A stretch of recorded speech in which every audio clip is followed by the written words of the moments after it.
Est-ce la fin du nouveau Front populaire, NFPR? Non, l'alliance des gauches n'est pas morte, tranche le coordinateur de la France insoumise.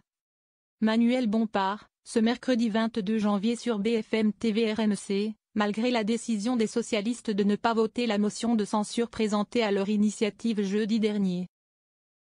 Manuel Bompard répète que, selon lui, la majorité des députés du Parti socialiste a tourné le dos aux engagements pris devant les électeurs pour un projet de rupture avec le macronisme. Mais renvoie la question d'un divorce à une autre échéance. Si le PS ne censure pas au moment du vote sur le budget, dans quelques semaines, alors il confirmera un changement d'alliance, dit-il. Une menace qui ressemble à une autre. 2 jours avant le vote de la motion de censure présentée à l'issue du discours de politique générale de François Bayrou, Manuel Bompard déclarait déjà sur RTL. Il est évident que les parlementaires élus sur l'étiquette du NFP qui ne voteront pas la motion de censure auront rompu avec l'alliance. Semaine de tension. Reste que personne à gauche ne veut prendre la responsabilité d'acter la fin de cette coalition formée lors des élections législatives anticipées de juillet 2024. Chacun se renvoie la balle. À l'image de Manuel Bompard, les insoumis mettent la pression sur leurs partenaires socialistes. En retour, ces derniers défendent leur décision de ne pas censurer le gouvernement, après avoir obtenu des concessions. Comme le fait de renoncer à la suppression de 4000 postes dans l'éducation nationale ou le lancement d'un conclave pour négocier la réforme des retraites, dont les conditions font débat à gauche. Les socialistes, par la voix notamment de leur premier secrétaire Olivier Faure, opposent ainsi la gauche qui travaille à celle qui braille. L'aboutissement de semaines de tension caractérisées par la décision des socialistes de s'asseoir à la table des négociations avec le gouvernement pour parvenir à un accord de non-censure.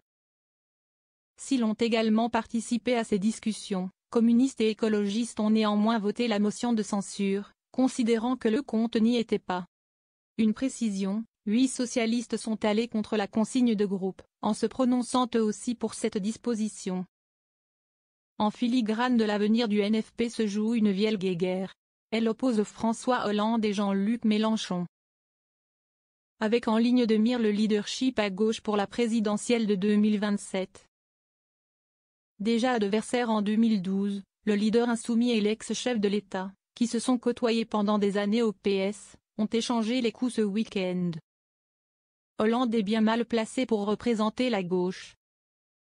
Le premier a jugé, dans la tribune dimanche, que son parti constituait désormais le pôle central de l'Assemblée et détenait la clé jusqu'en 2027. Tout en taclant la stratégie de pousser à une présidentielle anticipée, mise en œuvre par Jean-Luc Mélenchon, comparé à Madame Irma, dont les prophéties ne se réalisent jamais. En retour, l'intéressé a qualifié l'intéressé de machine à tromper lors du grand jury RTL Le Figaro Public Sénat M6. Lui reprochant d'avoir mené une double négociation avec François Bayrou, en parallèle de celle menée par Olivier Faure. Quant au fait que les socialistes détiendraient la clé, le tribun a balayé cette analyse. À ses yeux, François Hollande souhaite se présenter en 2027 et dit donc ce qu'il aimerait qu'il se produise. Manuel Bompard en remet une couche sur BFM TV, je ne sais pas s'il sera candidat. Ce qui me paraît certain, c'était qu'il est bien mal placé pour représenter la gauche à l'élection présidentielle.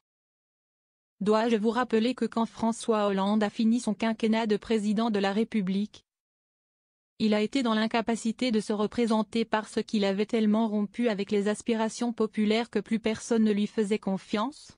Cingle le coordinateur de LFI. La bataille continue.